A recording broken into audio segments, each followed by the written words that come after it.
Welcome to ParaTruth Reborn, the Christmas edition.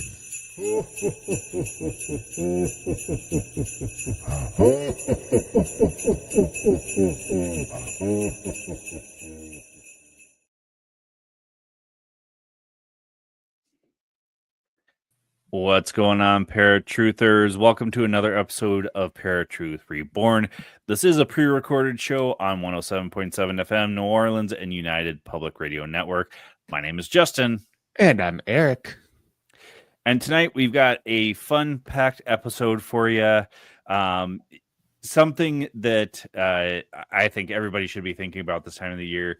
But Eric, this time of the year, what do you usually think of when you think of Christmas? Oh man, there's so many things. But probably the most common, at least in nostalgic terms, is the Christmas Eve parties at Grandma and Grandpa's that we would always attend to growing up. Thanksgiving, we would all draw names from a hat for a Secret Santa thing, gift exchange. So Christmas was one of those things we always looked forward to. And, anytime we spent the holidays with Grandma and Grandpa, it was a fun time. It was something we always looked forward to. Football outside in the snow, wrestling down in the basement, just beating the heck out of each other. But, it was a lot of fun. Less nostalgic, but certainly number one and most important, though, for me is, of course, the birth of Christ. I know there's a lot of argument over whether or not he was actually born in December, but nonetheless, it's what the church decided to use to celebrate his birth. And for me, celebrating the birth of Jesus is definitely one of the most important things, because it's basically when salvation was placed here on earth, coming for us to set us free. So those are the two things that I think really trigger my heart the most. Well, I was kind of hoping you'd say Santa Claus, but that works. Oh, well, you know what? I thought we were just being like, Well, no, I think of all of that too, but our topic is Santa Claus.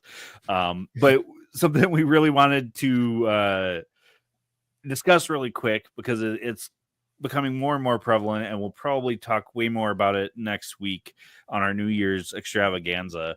But this situation going on in our country right now, it's going on around the world, really, but our country seems to be super fixated on it. Our government is coming out with saying different things that may or may not be true.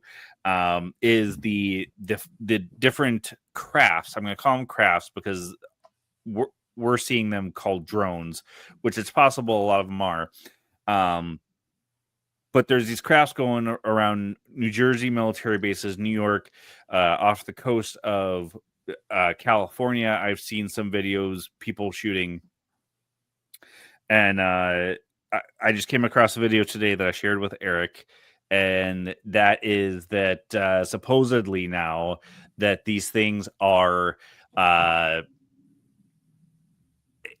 coming from a mothership from Iran, which is very, very fascinating to me, because the word mothership is indicative of extraterrestrials. And then Eric came across information after I sent him the video. So Eric, you tell everybody what you came across, because this is a New Jersey senator saying that this is an Iranian mothership floating off the east coast of the U.S., right, leaving this stuff, and you came across something different. Yeah, of course. You always have to, fact check things. So that's exactly what I did when Justin sent me this link or this video. So I looked it up, and of course, we have the Pentagon saying, "Oh, hold up, no, that's not true. Iran does not have a mothership up there in the skies sending out drones." It's one of these things that's just like pure confusion. And either one of these people, whether the senator or the Pentagon, could be lying. Obviously, we know that, especially if they're trying to, if the Pentagon specifically is trying to put any suppression on mass hysteria, but like, at the same time, we keep seeing these things called drones. And many of these videos that they've posted, they do look a lot like drones. Again, anyone in modern, the modern day could look up in the sky and know what a drone is typically. I work with drones pretty often in commercial and television world. And so I could tell you straight off the bat that these very much do look like drones. And the fact that they look like drones, and we've never in any previous time have noticed a UFO that looked like a drone specifically, doesn't say, it doesn't mean to me like, oh, okay, well, here's suddenly out of nowhere a drone shaped UFO from outer space. Clearly it's a drone. Now, why it's happening, who's doing this, I don't know. They claim it's happening all over the world. Something very similar happened a few years ago with some monoliths. People thought they were extraterrestrial, and then an artist came forward and said, nope, that's actually just us. And they put like 5 or 6 around the world that popped up overnight out of nowhere. So that could be what's happening here as well. But nonetheless, I think people are starting to get a little, I don't know if they're getting worried. I think they're getting more like just what's happening. It's just confusion and chaos. And at this point, people come out and say, hey, aliens, they're here, and they look for people to be surprised, like the other video you sent me. And I don't think anyone would be surprised these days if aliens showed up. Like, I believed in them since the 90s. X-Files told you for a long time. the X-Files told you straight up, like, this is what's happening. My sisters and I were outside every night looking for UFOs in the sky. So it's only a matter of time before aliens pop up. So, I don't think that's what's happening here. But then again, who am I? Well, and yeah, calling them drones, but then I've seen some videos where people are saying they don't play the flight videos or anything of these military craft saying, the pilot saying it's a UAP, it's a UFO, because they're coming up on these things and they're disappearing, or they're taking off faster than the jets can go, which to our knowledge, drones that we know of can't go that fast. They can't go that fast. And yes, there have been videos released, and the government has released said videos a couple of years ago when they opened up about UFO sightings. So we do have some of those. But, like nowadays, especially with technology, we don't know what's AI. We don't know what's real and what isn't. I saw something on TikTok earlier today, actually, that showed like this stream of lights that were following each other, flying through the sky. And there were people in the comments, oh, it's UFOs, oh, it's satellites, it's this and that. But it's like, dude, if you take a moment to step back, really discern what you're looking at, and kind of find slight image like imprints, you would realize that all we were seeing was a train at night.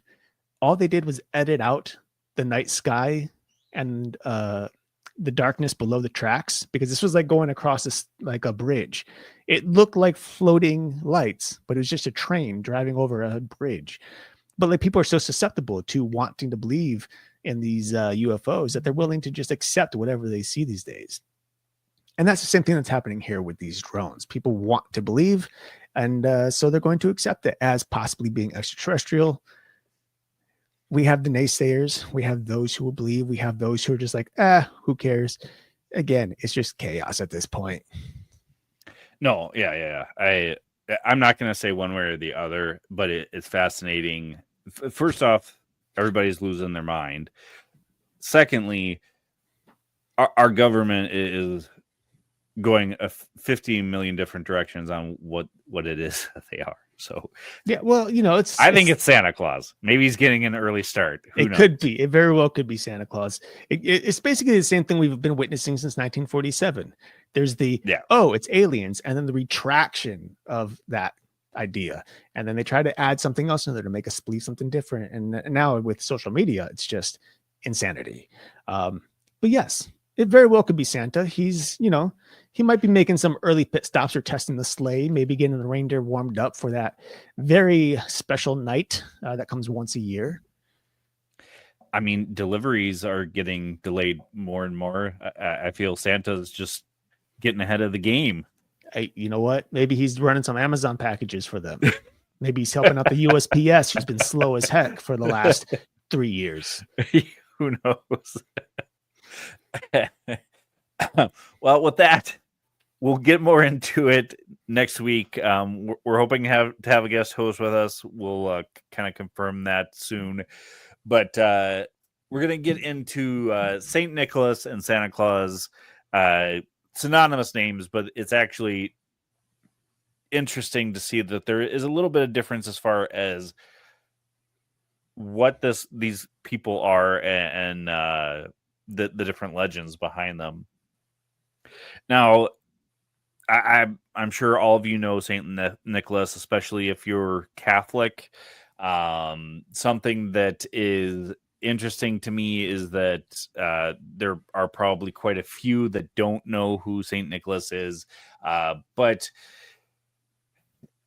to break it down, Saint Nicholas was a saint who was born in the 3rd century in a village called Patara in Asia Minor, now known as Turkey's southern coast. His parents were wealthy, devout Christians who instilled this into Nicholas and really pushed it into his being. And when they passed away, when Nicholas was young, he kept those ideals.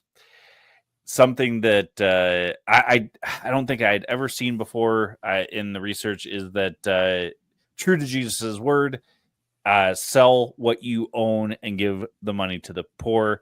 Nicholas uses inheritance to help the less fortunate. Had you ever heard that before? I have, yeah. Okay. I don't remember seeing it in the many episodes we've done about St. Nicholas and Santa Claus. So that was so with St. Nicholas, one of those things is aside from the truth, like the facts of his existence, there's also a lot of legends, and many of those legends exist because of Santa Claus, or the modern interpretation of who Santa Claus is. But there's been a number of different legends behind St. Nicholas himself. One is just that, where he gave up basically everything, his money, all his possessions, so he can help the lost, those who were hurting, those who needed food, children especially. But there's also a story that I heard probably about 8 years ago now, where St. Nicholas had gone into a bar and actually got into a fist fight. This monk got into a fist fight because somebody was denying Jesus and blaspheming him in some way. So the story goes that St. Nicholas got mad, jumped over the table and punched this dude in the face and left. Now, whether or not I think that's true, where the story for Violent Night came around. Violent Night, yeah, for sure. Yeah, so again, these are legends, and that's a weird one, I think, because it's like completely opposite of the majority of the stories that we have about St. Nicholas. So that's one of my favorites, by the way. It is. I do want that. Hear that I want that story to be true. Devout Christian was also a bad mamma jamma. But Nicholas committed his life to serving God. After that, the young man, he was made bishop in Myra. His notoriety for helping those in need, love for children, and concern for sailors and ships swept the land, which kind of led into his sainthood. He is the patron saint for children and sailors and ships. Nicholas was exiled and imprisoned by Roman Emperor Diocletian for his faith, and when he was released, he attended the Council of Nicaea in 325 AD. He died on December 6th, 343 AD. He was buried in Myra in his cathedral church. A unique relic, manna, formed in his grave. Manna is a liquid substance that has bread-like properties and tastes like honey. Interestingly, in the Bible, the manna that fell from heaven seemed like a wafer, then liquid, almost like a resin. However, manna is also a sugar obtained from the manna tree in the Eastern Mediterranean and other plants. The word manna literally means, what is it? Which argues its uniqueness among other foods. Manna has also been said to have healing powers. Now, you shared one of the legends of St. Nicholas, so I'll have you share the other ones that I came across for this. Sure. Yeah. So, again, as I was saying, a lot of legends have formed around St. Nicholas, and he's probably got many of, I should say, the majority of legends of any of the saints. Maybe right up there I don't know if they're, side by side or not, but St. Patrick was another one who has a lot of really great legends supporting him as well. But we'll probably Those talk are the about only that. two that I know of, except Those for the patron saint in Sicily, okay. in Palermo too. Yeah. So, and of course, like I would love to talk about St. Patrick because his stories are just crazy interesting. But unfortunately, you guys are gonna have to wait for that. Like several months, so we'll talk about that in like March. But nonetheless, so again, many legends surround Saint Nicholas. Now, a poor man with 3 daughters. He had the 3 daughters, right? If I'm not mistaken. The poor man. The way I copied it was a little weird because I was trying to take out what the website was saying that I was looking at for these. So yeah, so he's a poor man with 3 daughters, and in those days, a young woman's father had to offer prospective husbands, which were something of value, or that were something of value, a dowry in particular. Now, the larger the dowry, the better the chance a young woman would find a good husband. Without a dowry, a woman was unlikely to marry at all. Now, this poor man's daughters, without dowries, were therefore destined to be sold into slavery, which really, right around that time, wasn't uncommon. Mysteriously, however, on 3 different occasions, a bag of gold appeared in their home, providing the needed dowries. The bag of gold, tossed through an open window, are said to have landed in stockings or shoes left before the fire to dry. Now, this led to the custom of children hanging stockings or putting out shoes, eagerly awaiting gifts from St. Nicholas. In fact, sometimes the story is told with gold balls instead of bags of gold. This is why 3 gold balls, sometimes represented as oranges, are one of the symbols for St. Nicholas, and so St. Nicholas is a gift giver. I actually had not heard about the gold balls or the oranges, aside from like the bells, I know that certain cultures would put oranges into socks or stockings for children. So it is interesting to see where it actually came from. I didn't know the legend behind it, but right. I knew of that particular practice. Okay. Well, now another legend is that the townspeople of Myra were celebrating the good saint on the eve of his feast day, when a band of Arab pirates from Crete came into the district. Now they stole treasures from the church of St. Nicholas to take away as booty. Which, for those of you who are curious, booty isn't what you're thinking of. Most likely, it's treasure. Okay, so please. Well, and you said it like a true American. It's actually pronounced Arab, not Arab. Oh, see? Well, welcome to the USA. Anyways, continue. Now, as they were leaving town, they snatched a young boy to make into a slave. Now, the emir, or ruler, selected Basilios, which was the young boy's name, as his cupbearer. As Basilios did not know the language and would not understand what the king had said to those around him, the following year, Basilios waited on the king, bringing his wine in a beautiful golden cup. Without many words, obviously. Now, for Basilios, his parents, devastated at the loss of their one child, the year passed slowly, and filled with grief, Basilios's mother would not join in the festivities at the next Saint Nicholas feast. Now, as it was now a day of tragedy, she would refuse to celebrate. However, she was persuaded to have a simple observance at home, with quiet prayers for Basilios' safekeeping. Meanwhile, Basilios was fulfilling his tasks serving the emir when he was suddenly whisked up and away. These are written weird. St. Nicholas appeared to the terrified boy, blessed him, and set him down at his home in Myra. Now imagine the joy and wonderment when Basilius amazingly appeared before his parents, still holding the king's cup. Now this is the first story, of course, of St. Nicholas protecting children, which became his primary role in the West. Now no one really states exactly how Basilius was swept up and away. We do know within Scripture there have been 2 cases in which God sent a whirlwind to basically extract 2 individuals from the land. They never met death, and they went off. We really don't know where. Most likely to heaven, but we don't know that for a fact. So this is something very similar.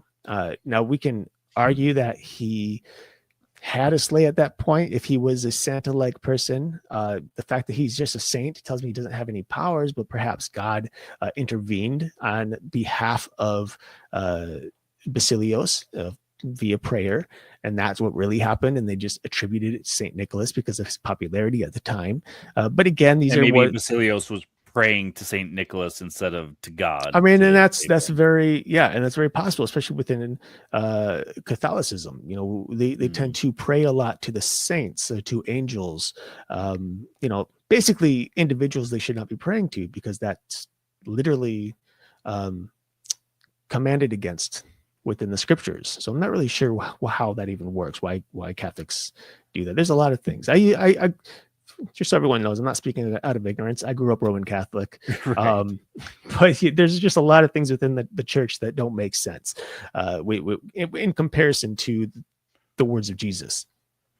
Well, which makes you think like how Catholicism became the prominent denomination in Christianity. Well, you know, I mean, so Christianity is one of those faiths that branched off into various sub beliefs, is what I like to call them. Yeah, right. You know, and Catholicism is one of those that people tend to gravitate to. You know, Catholicism was really strong in the Roman Empire, and the Roman Empire was the largest of empires at the time. So naturally, it spread in that way. And you know, now we have the Vatican, which is primarily a Roman Catholic church, and one of the most powerful places in the world. 100%. The Vatican itself, if I'm not mistaken, is a country in and of itself. Yeah. And so, you know, they over the years they have grown a lot in power and in wealth, and so naturally they can reach areas that other subdivisions of the faith cannot. I mean, you know, yeah. We can go into a full hour of talking about that, but that's not what we're here for today. We're talking about St. Nicholas.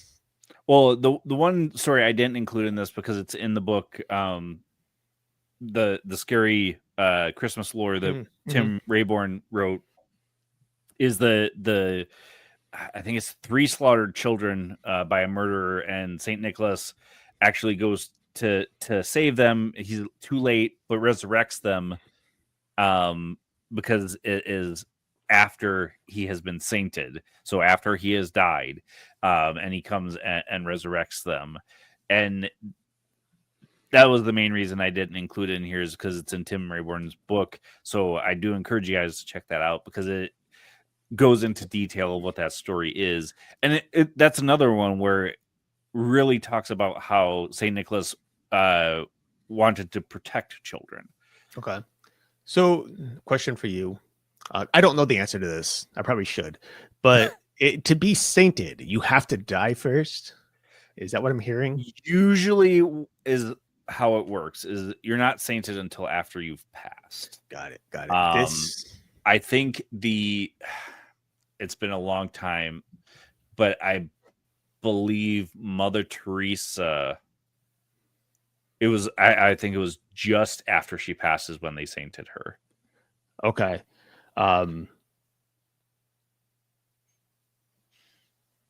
Sorry, I'm like looking into it right now. Yeah, I don't think it's an actual requirement. Yeah, that's so usually how it happens. You basically would have to lead a virtuous life, and or be martyred, perform miracles, wait at least 5 years, be recognized as a servant of God, and be canonized.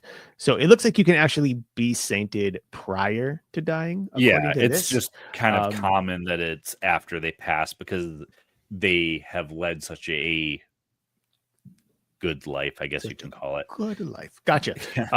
Which is, interesting, because I mean, guys, this is another whole subs topic that I can go We into got about a whole hour to fill. Saints. I mean, yeah, so like the whole thing about saints is another one. I mean, I know many branches of the Catholic Church discuss saints, and of course, Saint Peter, Saint Mark, Saint Luke, etc., etc. Jesus is very clear that if you're a son or daughter of God, if you're a Christian who believes that Jesus died for your sins and rose again, you are already a saint. There is nothing special to do. There's no living the perfect life. Like, you are a saint in God's eyes because of Jesus's death. Period. Nothing changes that. And so what I find really interesting about what your story regarding Nicholas dying, though, and becoming a saint, coming back to raise these children from the dead, we see it multiple times within Scripture. Not only Jesus, and I don't want to use Jesus as a particular subject here because he is also 100% God. So he has, he's all powerful. So he could raise the dead, and he has so many times. He's the reason for this particular holiday. So I think you can say, no, but this is what I'm saying, because like Saint Nicholas isn't God. He has he has the spirit of God in him because he's a Christian. Yeah. But what I'm saying is, I should say what I'm trying to get to is that Jesus, I'm not going to use him as a subject here because he naturally raises the dead. He's one of the many things that he's done. Christians, particularly the apostles and disciples, Peter, for example, have also raised the dead after Jesus died and ascended into heaven.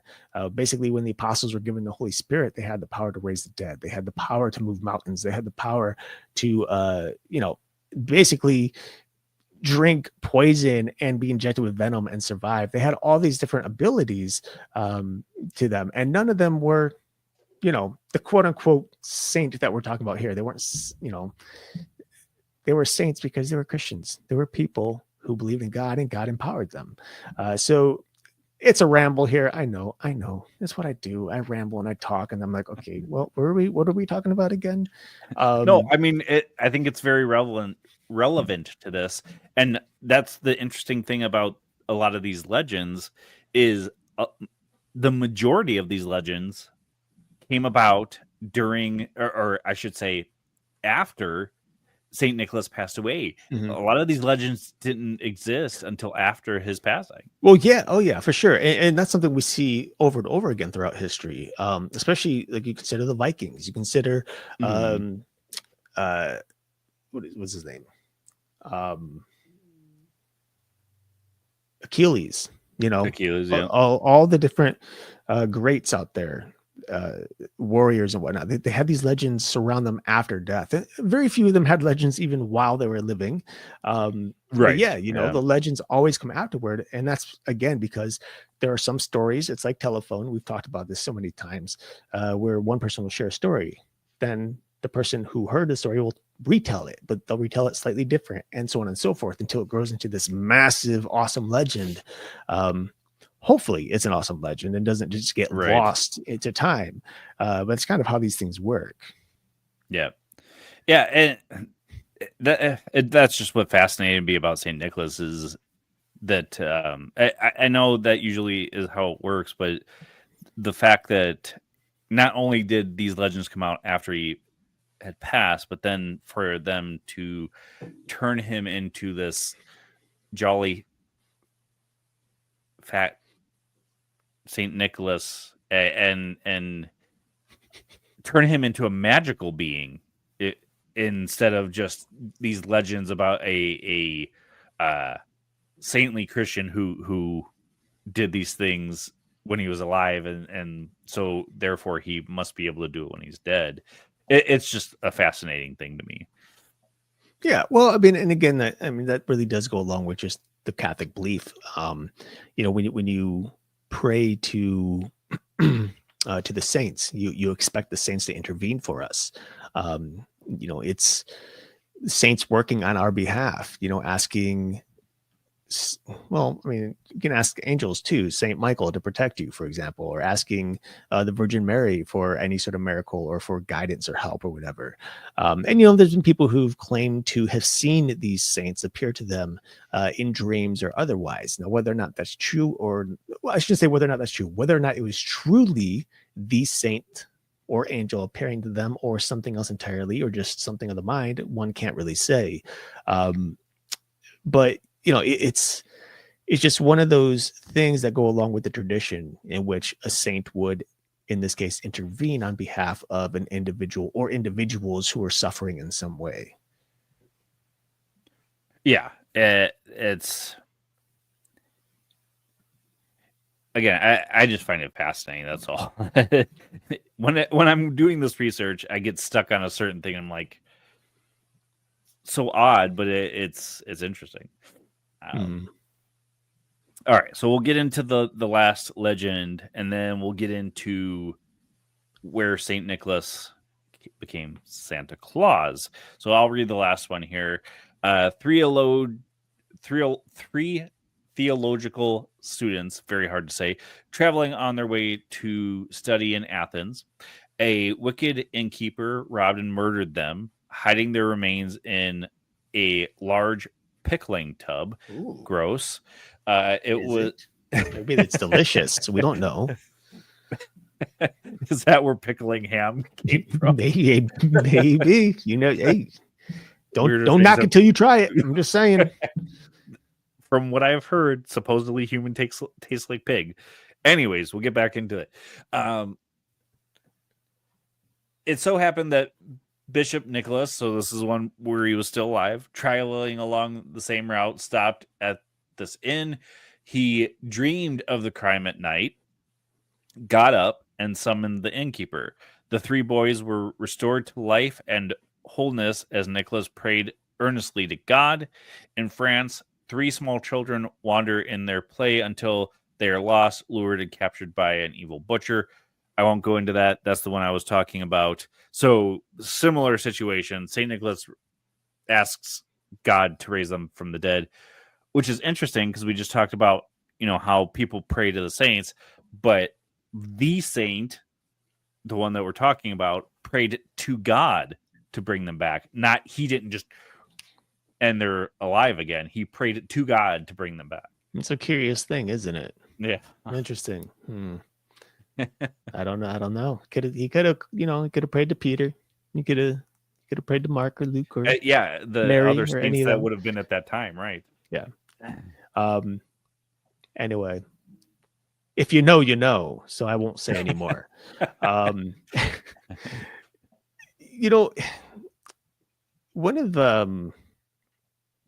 One of the things that I think stands out with, of course, Nicholas is the fact that he's always been seen as this patron saint of children or the protector of children. And we see they have coins and medallions of him carrying kind of like a pack on his bag because he was very well known to gift children and people in general, but he would just walk around giving gifts to these people at any time of the year, not just Christmas, of course. And so many of these coins would have him carrying a bag and have children walking next to him to kind of represent him as being this patron saint of the children, or a protector of children. And that's kind of really how it begins to transition into this idea or the modern belief of Santa Claus. And I use the word belief loosely. Obviously very many of us probably don't believe in Santa, but your kids might. I know I did once upon a time. But it's there are certain things that come together in interesting fashion that take Nicholas and turn him into Santa Claus. And so the story really takes off in the 18th century. So we'll go ahead and jump into Santa. So St. Nicholas basically made his first inroads into American popular culture toward the end of the 18th century. Now, pop culture is something you're going to hear a lot now because it really influences so many things regarding everything that's in existence today that we know. Yeah, it's really where Santa Claus came from, even though he had a name at that point in another country. But right. So in regards to the 18th century, it was particularly December of 1773 and again in 1774, where a New York newspaper reported that groups of Dutch families had gathered together to honor the anniversary of St. Nicholas' death. Not a big deal, really, when you consider it, but it made the newspaper and it got people thinking. Now, the name Santa Claus basically evolved from Nick's Dutch name, which is Sinterklaas, which is also a shortened form of Sint Nicholas, or Dutch for Saint Nicholas. Then in 1809, Washington Irving helped to popularize Sinterklaas stories when he referred to Saint Nicholas as the patron saint of New York in his book, The History of New York. As his prominence grew, Sinterklaas was described as everything from a rascal with a blue three-cornered hat, a red waistcoat, and yellow stockings, to a man wearing a broad-brimmed hat and a huge pair of Flemish trunk hose. Now, what's really interesting is, like, you can actually look up some of these photos. If you just look at the history of Santa Claus and look at photos, you'll see so many various kinds of takes on him, because he wasn't always adorned in red. You know, he was in blues and greens and yellows, and very different from what we know today. Yeah, I included in our notes when it originated that he became the person that we know today. So we'll get into that. But it is interesting that, just like the UFOs we just talked about, there were so many different depictions of Santa Claus or Sinterklaas that it baffles what he really. I mean, any of the other garb, when you look up Saint Nicholas, he was a Catholic bishop, so he had the typical bishop garb. But in any of these legends and depictions of him, there's so many different depictions. Oh, for sure. So yeah, it's interesting to me that it went from this guy who is in so many different depictions, and then he becomes this robust guy in red clothes who can shimmy down chimneys and leave presents for children without getting burned by the fire if there's a fire, or get into houses that don't have chimneys. It's a whole thing. Oh yeah, for sure. The magic kind of developed through various children's stories, in particular, turning into dust to go through keyholes that didn't, for houses that didn't have the chimneys. For those that did, I mean, or shimmying down the little chimneys that we have now for the furnaces. Oh yeah, for the furnaces, and then somehow find his way through the furnace without getting, whatever.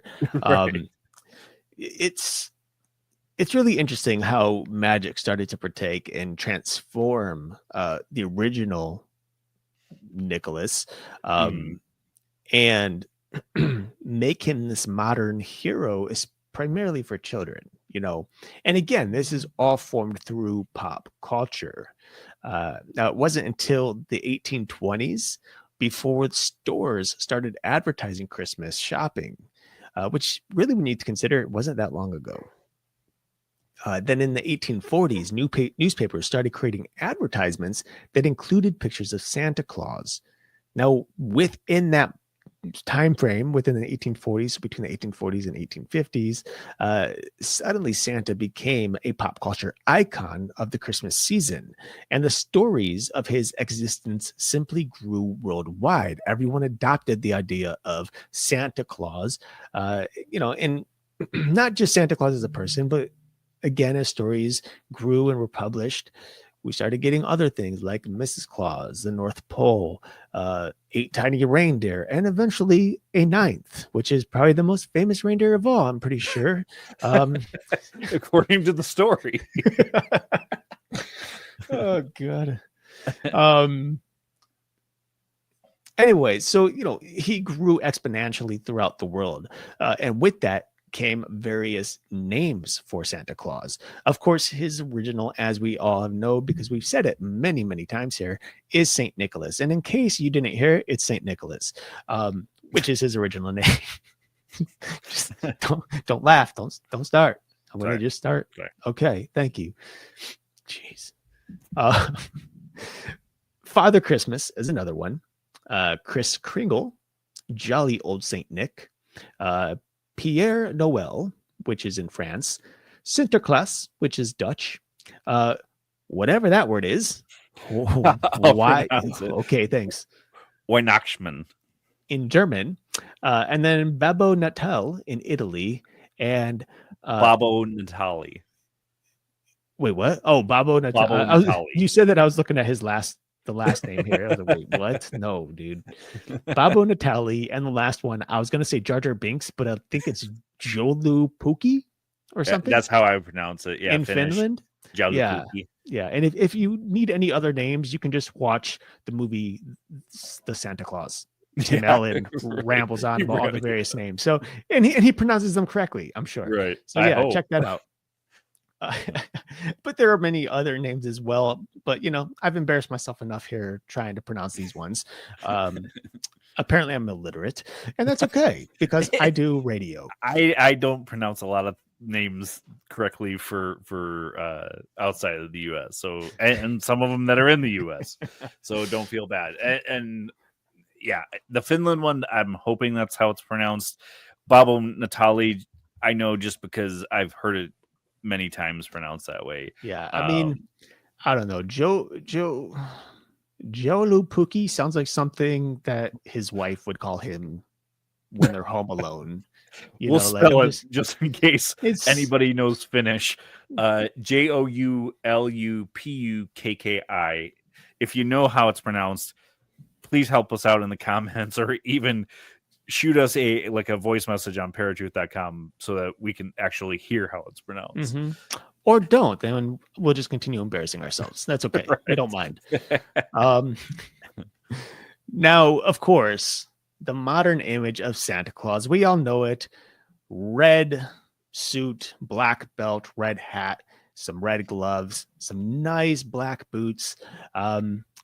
Jolly, chubby old man with a white beard and white hair. His eyes are like sparkling little stars, and he winks to little children and occasionally grandmas, apparently. According to some songs. It's vivid image. And mothers and all that stuff. They saw him under a Christmas tree with their mom. Whose kid was that? I don't know. It was Michael Jackson that I believe sang a version of that song. He did sing a version of that. Original. Donny Osmond did as well. Oh. But anyway, so modern image of Santa Claus basically comes from the 1800s, and it's by poet Clement Clark Moore and cartoonist Thomas Nast, but it was popularized by a very famous company that originated here in the U.S. Do you know what that company is, Justin? Well, let's see. Red, white, black outline of the lettering. Could it be Coca-Cola? Interesting, right? Like, it just blows my mind. Like, this whole time, Santa's just a living can of Coke. Like, it also, in the early times of Coca-Cola's day, it explains why Santa Claus had magic. They were all puffed up on cocaine. Man. Or hallucinating on cocaine. Well, yeah, that's kind of what I was going. Puffed. Oh, okay. Yeah, I thought you meant they gained weight. Sorry. Oh no, that was like slang for. Anyway, we don't have that big of an age gap, man. Come on. Well, when I think puffed, I think THC, not cocaine. So got it. Puff the Magic Dragon. Puff the Magic Dragon. That was a good dragon. I missed it. It was a good dragon. It's such a good show. I want to see a live action version. With as much as they're coming out with right now, I'm sure it's in the works. Puff the Magic Dragon lived by the sea. Oh, dude. Nostalgic. Nostalgic. Now, in 1822, Clark Kent Moore wrote the poem A Visit from St. Nicholas, which, of course, became one of the most famous poems of all time, which is 'Twas the Night Before Christmas. Yeah, they were like, that's not good enough. We have to come up with a better right? title. Hey, this guy's a poet, and he calls it A Visit from St. Nicholas? No.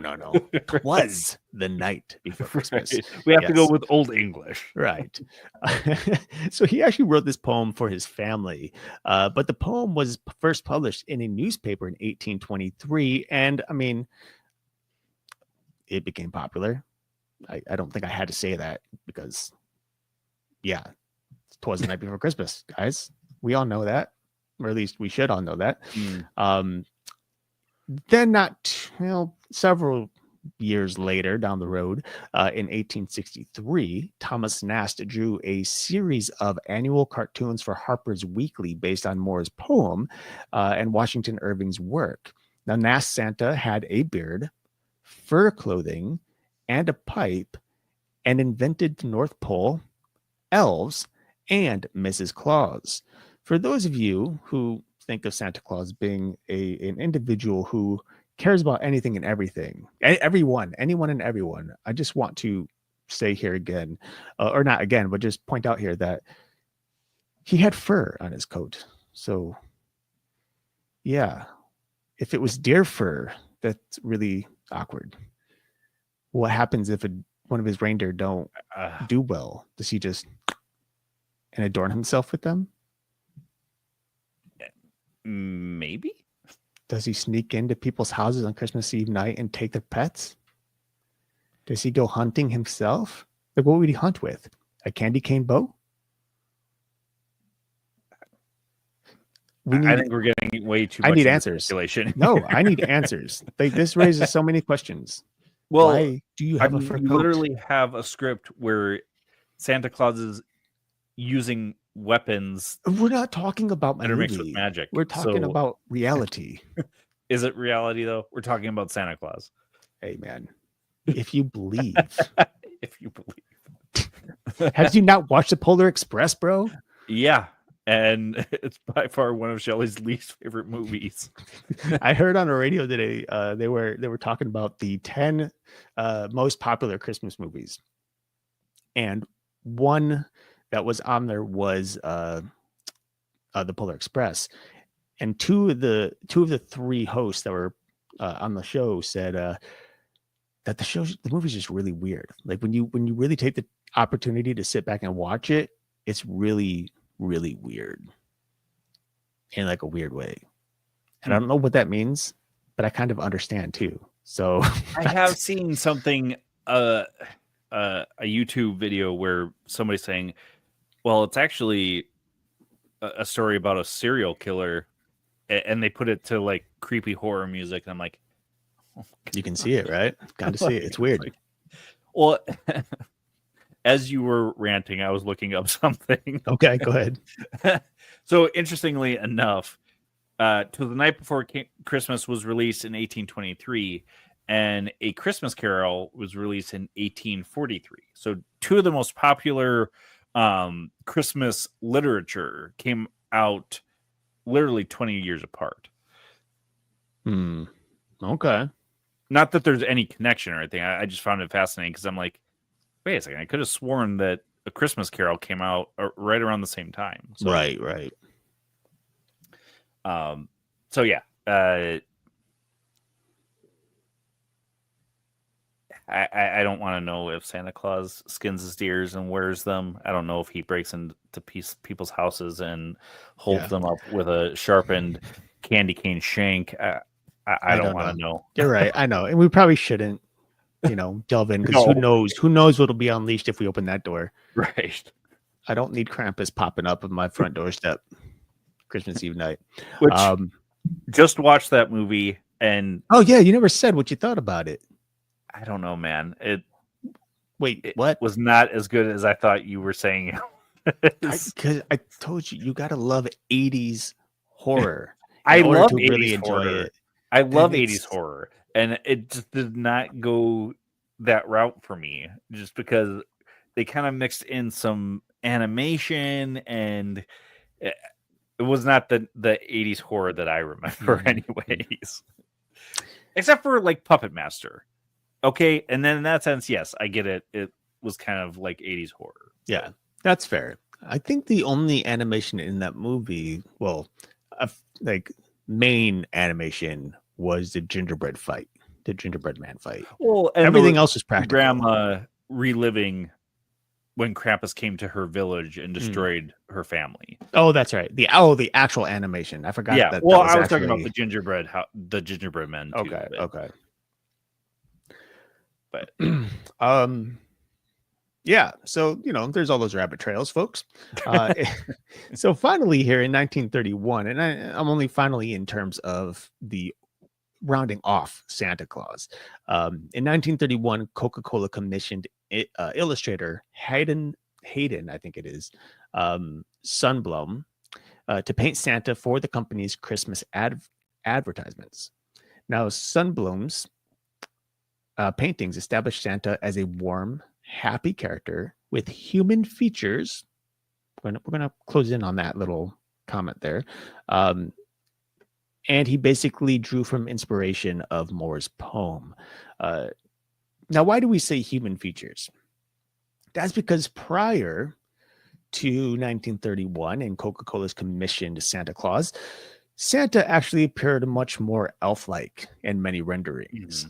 In fact, there are even renderings where he had pointed ears, or he was short, or he had various gnome-like appearances. And that goes back to when he was dressed in all green, when he was dressed blue with the three-pointed hat. So that there's like a lot of renderings that just basically transitioned or evolved from the early stages to our modern take. Now, again, Santa Claus is one of those characters who, depending on the country you live in, has a different appeal and a different look to him. Obviously, here in America, very big on Coca-Cola, and that's how he's most prominently known around the world. But he's also, in many places, he's still wearing the blue and the green. In many places, he still has the elf-like features.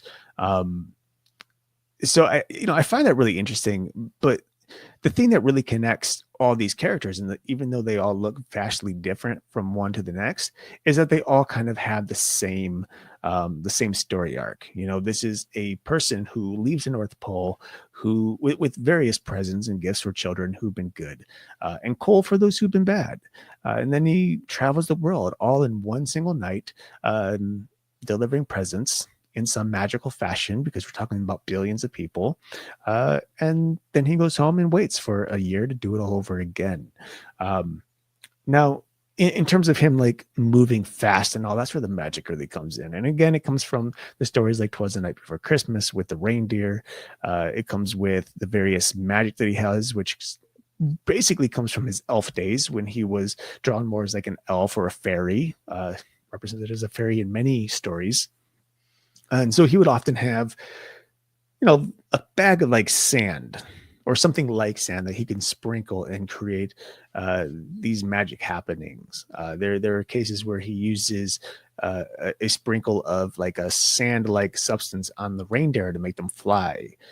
Some will say that the reindeer themselves have the power and that Santa just kind of goes along for the ride. It just really depends on the story itself. And ultimately what the children believe. Now, I think most commonly it's just there as a whole. You can't have the reindeer without Santa. You can't have Santa without the reindeer. They just kind of work together, and there's no magic outside of that. But again, there's so many interpretations of his character and who he is and what he does that I think it's one of those ever evolving type of people. Like every year there's something new to learn about Santa. Yeah. Well, and yeah, humans' interpretation of the legends that are already out. Yeah, for sure. I'm trying to think of my favorite Christmas movie, and A Christmas Story is probably up there. But I think Elf has come a long way for me to be one of my favorites. And A Nightmare Before Christmas, which you can do for Halloween or Christmas time. So yeah, for me, Nightmare Before Christmas is a Thanksgiving movie. Oh, and kind of an in between, Kind of an in between. Yeah, missing Halloween and looking getting forward to ready for Christmas. Christmas. Yeah, that's when I like to watch it. Elf. I'm just not a fan of Elf. I never have been. I don't know. I think it's just too Fair enough. I obnoxious. wasn't a huge fan of Krampus. So Yeah, well, yeah, to each you their know. own. I will say, I think for movies that I watch, like I think my top movie to watch is probably Home Alone, the first one. I think that's Yeah. my top Christmas movie. I love watching that every year. The Christmas Story comes in probably second place only because of the nostalgia of it. Like that's something that we would play. It's Many of you, especially in America, we play. I think it's ABC that reruns A Christmas Story for 24 hours straight, starting at like 7 or 8 p.m. Christmas Eve night till 8 p.m. Christmas Day night. it's ABC or CBS. One of those two. So Christmas Eve every single year since we were kids, it just sits on the television. So until literally the parents were like, turn that off, it's getting annoying. Right. I mean, we can literally be two people who probably have a world record on how many times the movie's been watched, and no one will ever really know it. But hey, we know it. We know it. Big question for you. I think so. I have a third here. That's one of my favorites, but there's been a lot of disagreement here. For me, my third favorite is the movie Gremlins. However, there has been a lot of debate as to whether Gremlins is actually a Christmas movie. I say yes, absolutely. But others say not so much. That's the same debate as if Die Hard is a Christmas movie. I know. and in my opinion, although they take place during the Christmas season, I don't think of them as a Christmas movie, either of them. You're one of those people. You guys have a very small corner over there. No, there's a lot of people there's this huge debate, especially with Die Hard. Gremlins, I just kind of learned of within the past couple of years that they're like, oh yeah, it's a Christmas movie. I'm like, what? My sisters and I would always watch Gremlins right around Christmas time. And I think that's a good tradition because like I said, it is based during Christmas time. But to me, since they've come out with so many horror Christmas movies, I'd say yes, Gremlins would be in there as a Christmas movie. The kid is gifted a Mogwai. Is that what's Mogwai or Magpie? What are they called? Mogwais, right? Mogwai. Gifted Mogwai, which happens around Christmas. Gremlins appear because of the water or because of the food around Christmas. And then they just cause mayhem during the Christmas season, tearing down Christmas trees and Christmas lights and all the stuff. I just figured this out. What? It's an allegory for Santa Claus and Krampus. You think so? Think about it. I mean, wait, who's Santa then? Gizmo is Santa Claus, and he wears a Santa hat in the movie. He does wear a Santa hat in the movie. And the Gremlins, even though it's multiple, represent Krampus, who is the bad side of Santa Claus. I cracked the code. I can loosely give you that. Oh, it's not bad. Then I'll loosely give you the Gremlins as a Christmas movie. If it's not, if it says it online somewhere, I'll give you full credit. But if it doesn't, no. It's my theory. Okay, fine. It's your theory. I did not see it anywhere. I promise you that. It's a decent. It just struck me. It's a decent theory. I'll go with it. Okay. Yeah, I don't know. Best character I think of all Christmas time though is definitely for me is Stripe, the gremlin, the main gremlin in number one. Well, that was my favorite, even though he was the protagonist of the movie. By far one of the best characters. Oh, yes. There's so many times I mean, if you guys haven't noticed already, especially in this episode, I'm weird. So it's not unusual for me to sit in my car or while I'm working thinking about gremlins and which gremlin is the toughest gremlin. Like, would Stripe beat the other alpha gremlins in the other movies? I think so. I think Stripe was like top notch. He was the number one. And I think if he had to fight any of the other alpha gremlins that were in the lead, I think Stripe would be, he's just pure chaos. I think he really was the leader. 'Cause isn't he the one that Well, ends up talking, like literally talking in part 2? No, Was it Stripe? Stripe dies in number 1. He gets electrocuted in the Yeah, but I swimming thought pool. they kind of resurrected him in Gremlins 2. No, there's a different gremlin. Okay. I don't know. I can't remember his name offhand. Okay. But I think the gremlin number 2 has I think it's kind of similar with the It's a spikes, similar thing, but yeah, right. That's why I thought it was he might talk supposed to in be number 1 Stripe. though. He might actually talk in number 1 at the end. He does, but in part 2, the main protagonist gremlin actually talks Talked. in Yeah. an American or English accent. Yeah, no, that's not Stripe. That's a completely different, different gremlin. Yeah, I don't know. Like number 2 is great, but just the lady gremlin weirds me out. So I'm gonna stick with number 1 for me.